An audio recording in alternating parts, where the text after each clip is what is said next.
অবৈধ উচ্ছেদ বন্ধ করো, হিমন্ত বিশ্ব শর্মা দাদাগিরি বন্ধ করো, মুখ্যমন্ত্রী হিমন্ত বিশ্ব শর্মা হায় হায়, মুখ্যমন্ত্রী হিমন্ত বিশ্ব শর্মা মুর্দাবাদ।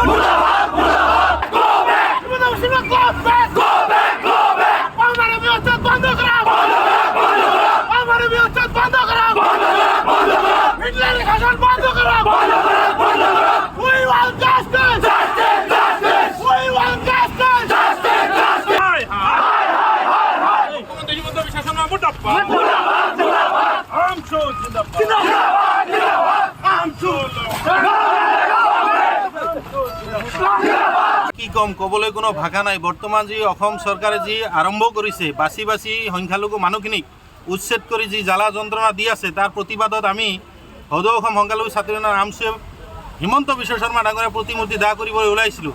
দেখা গৈছে যে গণতান্ত্ৰিক আন্দোলনত চৰকাৰে কৰিবলৈ দিয়া নাই। আজি আমি যি প্ৰতিমূৰ্তি দাহ কৰিবলৈ ওলাইছিলোঁ সেই প্ৰতিমূৰ্তি দাহ কাৰ্যসূচীত পুলিচে আহি বাধা দিব, আমাক সেইখিনি কাৰ্য সম্পন্ন কৰিবলৈ নিদিলে। আমি ধিক্কাৰ জনাইছোঁ অসম তথা অসম পুলিচক যে অসম চৰকাৰে যি কৈছে তাকে মানি লৈ যধে মধে গণতান্ত্ৰিক যি অধিকাৰ সেই অধিকাৰৰ পৰা আমাক বঞ্চিত কৰা হৈছে।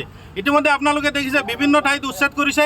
উচ্ছেদৰ বিৰোধিতা আমি সকলো সময়ত কৰি আছোঁ যে মানুহখিনিক পুনৰ সংস্থাপন দি তাৰপিছত উচ্ছেদ কৰক, নহ'লে বাছি বাছি উচ্ছেদ কৰা বাদ দিয়ক।